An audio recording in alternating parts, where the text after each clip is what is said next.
Welcome back. Well, we have Nick Irizarry with us here today, and he is with Align Wealth Advisors. And your title is Behavioral Financial Advisor. Tell me a little bit about what the behavioral part is.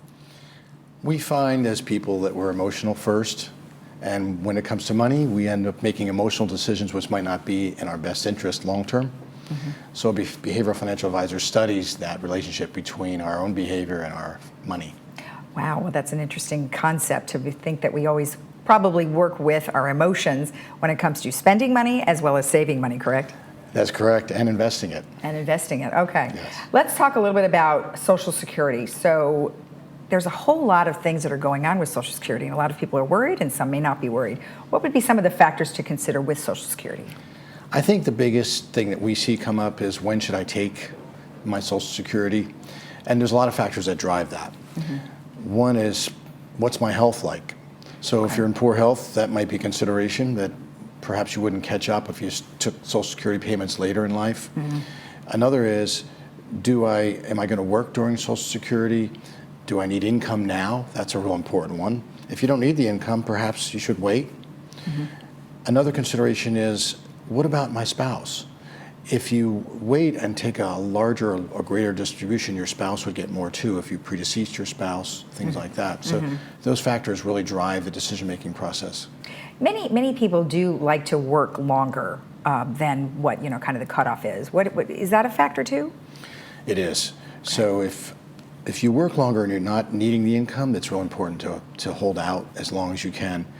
A lot of folks don't realize how, I think, terrific it is if you wait after your full retirement age of 66 or 67. It's an 8% increase per year. 8%. Oh, wow. Guaranteed. Yes. Plus the cost of living adjustment. So it's more like 10% per year increase if you wait. So if you wait to age 70, you'll get a couple $1,000s more per month, per year, or whatever your rate is. And that usually pays off over time. Can you work and take Social Security at the same time or not? Sure you can. Okay. Yeah, and if you're over the full retirement age, 66 or 67, then you don't really have to worry about the offset with taxes from your earnings. Okay. The big question mark is, what do you really need?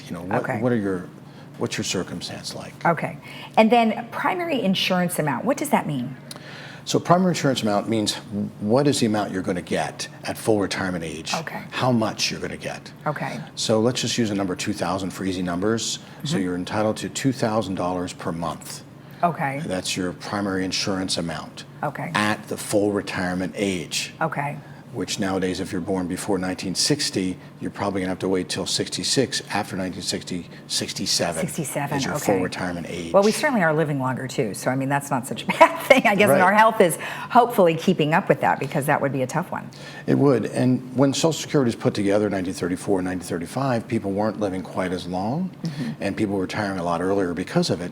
Right. And this became a primary source of income for them. Whereas today it represents about 40% of our income needs, and a lot of folks are waiting as long as they possibly can. Yes. It doesn't pay to wait till after age 70. There's no accrual after that. Oh, there isn't? Okay. Yeah. And then let's talk about maybe some other things that we have that could help offset maybe Social Security that might not be enough for us to live on, such as pensions or other things. Tell me about that. Right. So if a person has a pension, a 401k, a 403b, a 457, a thrift savings plan, their own investments. Okay. They may have perhaps a spouse that's contributing to the family income and so forth. Then the need for Social Security is gauged on that.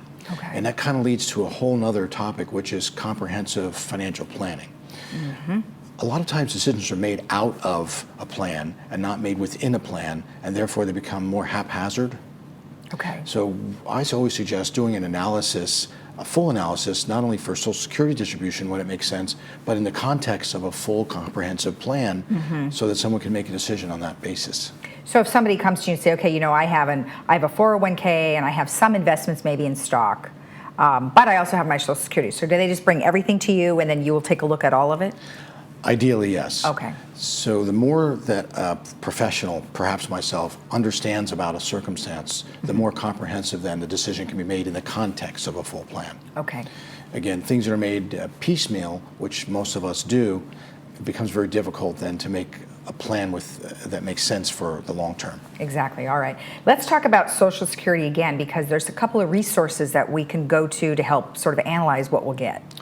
Yeah, so there's a great website that you can get your own Social Security information from, socialsecurity.gov. All right. There are other websites, but that's the most reliable. Okay. Unfortunately, what we found is that the Social Security Administration itself will give you just some core information for efficiency's sake and just to not confuse things and to keep costs under control.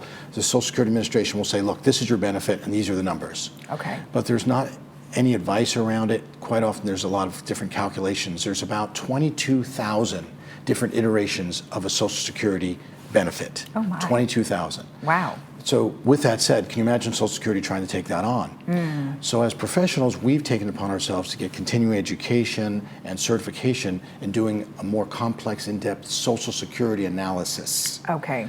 So for those who need and want to have more information about that, we offer it. Some do. Not everyone's really qualified to offer Social Security analysis, Okay. but we have one that's very comprehensive Okay. and goes deeper than the Social Okay. Security would itself. Well, because I remember that every once in a while I get a letter in the mail that's sort of a twofold thing, and it tells me what my Social Security benefit is. Is that what you're saying? I mean, that would be the same information I'd find on the website? That's right. So Okay. you find it on the website, and if you went to the Social Security Administration yourself, that's the extent of the information you'd get. I see. So it becomes a complex calculation that requires an analysis by Right. an outside professional. Okay, let's talk about that analysis. So if I come to your office, what are you going to do for me?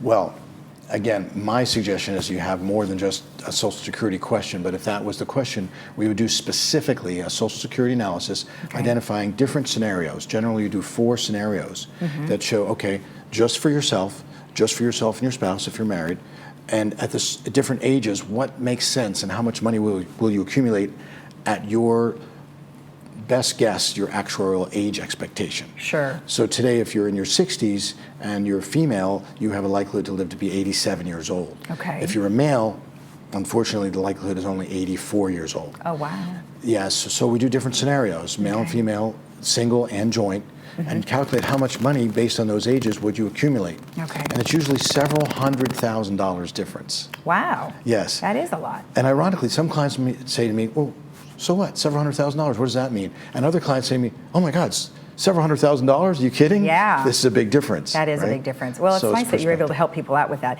And you have a workshop coming up. Right. So let's talk about that. The complexity of all this, I think, requires education.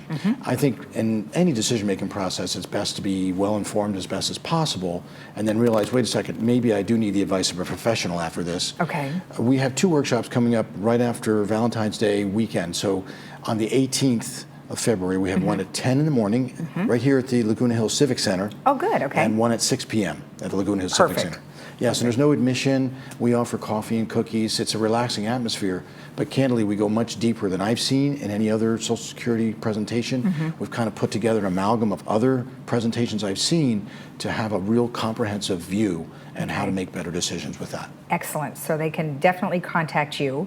Yes. They can go on your website and sign up at that time, or just get the information, because there's no sign-ups. You can just show up. That's correct. Okay. We'd prefer someone calls in advance to our offices right here in Laguna Hills as well, or they can go on alignwealthadvisors.com. We don't want to have a shortage of seating, so it's best to call in and make an RSVP for yourself and a friend Okay. or spouse. All right, perfect. The message I'd like to put across, if I possibly could, is to not have yourself or anyone else make the fatal mistake that a lot of people make, thinking that they're smarter than a professional. What I've seen, if someone's an ethical, well-trained professional, in my case with finance, 31 years of experience, if someone has that kind of training, they can bring a lot of value to the table.